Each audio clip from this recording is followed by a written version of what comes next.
Hey, this is Reverend Joanna Bartlett, or Jo, and this is a book review video about What Asexuality Reveals About Desire, Society, and the Meaning of Sex by Angela Chen.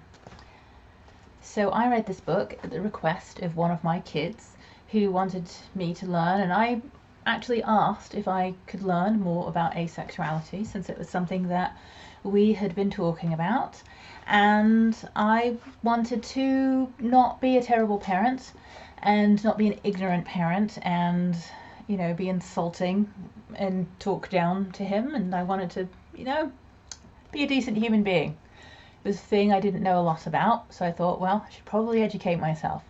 And so one of his providers actually recommended this book, which I went ahead and bought, and he was actually really cool, and he read it and he highlighted a bunch of things in the book that stood out to him, and then I read it and I highlighted more things in the book that stood out to me, and I really enjoyed this book. It's very easy to read.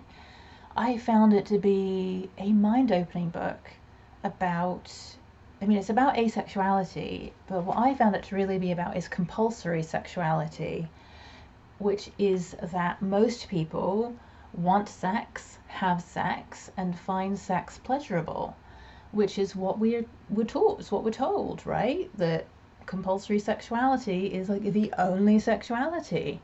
And it honestly, and I say this with, I don't know what the word is, but it's like that, like, oh my gosh, I can't believe I believed that feeling. I didn't know there were other options and that they had a word. Really, like, I knew it existed. I'm not completely oblivious, but yet I also didn't really get it. And this book helped me get it, and I'm really grateful for that. I'm really grateful I have this new understanding and of the world and of this facet of the world. And what I'm really excited about this book, and what really kind of lit me up as I read it, was this whole idea that there are so many things that we've been programmed with and socially conditioned to believe, that this is just one of them. This idea of compulsory sexuality is just one of these ideas that I took for granted, that I didn't even think that, like, oh no, it's completely normal if that's not what you want. That there is a segment of people, in the world who are asexual, who don't have this desire, that may not have, may also be aromantic, and that's totally okay. It's fine. They're not missing out on anything. They're not abnormal. They're not ill. They're just people, and they've always existed, just like transgender people have always existed, or gay people have always existed, or whoever it is that we're going, oh, that's weird about, this week. All people, in all ways, in all flavors, in all, not that people are edible, have always existed, right? But we didn't always have the vocabulary for it. We didn't have books about it. We didn't have YouTube videos about it. And so we didn't have the conversation about it. We didn't have this ability to think about it in these ways. And so this book has given me all this vocabulary and this new ways of thinking. And I love it.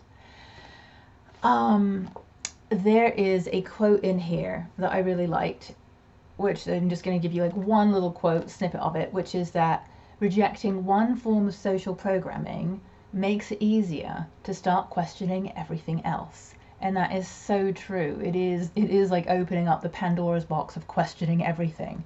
And I know I found that was true for myself when I got the vocabulary for my own gender identity. And I went, okay, so I've always known that I'm not female, or for me, not just female, that I am male and female, and also neither male or female at the same time. Both of these seemingly opposing things can be true at the same time. Dialectical things are possible.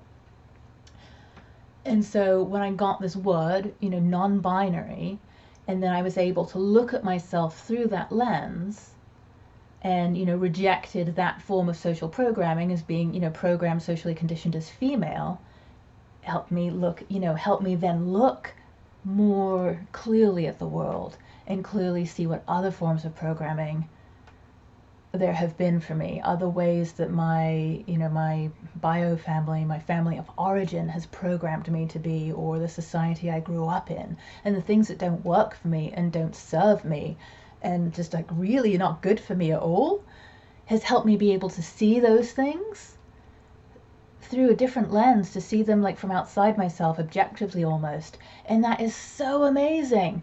And so any way that you were able to access that kind of lens for yourself, whether it's, looking at yourself or just looking at the world, looking at the ways that people can be in a less judgmental way, a more understanding way, is fabulous and wonderful, and I highly recommend it. It's much nicer. It's a much nicer psyche to live in for yourself, honestly, because you being less judgmental is a much more peaceful existence for you. When you're able to open up your mind and go, okay, that's a person, that's a person, that's a person, people being people, without that judgment applied to it, life feels much more open and freer and less weighty in that sense. It's much lighter, and I, for one, really like having some emotional space inside myself. Still all tangled up in here at times. Happy to have more room to breathe. So that's what I got from this book, which it might seem surprising, a book about asexuality. Really helped to open up more of the stuff within me. Don't know if it will do that for you, but if you want an in-depth look about asexuality, the many ways that you can be asexual and or aromantic, and what it might look like, this is a great book. You do not have to be an asexual person or even think that you might be asexual to read and get a lot of benefit from this book. As an ally, I found this book to be extremely helpful. So, well, that's what I have to say about it. Ace by Angela Chen. Give it a read. Let me know what you think. See you in the next video.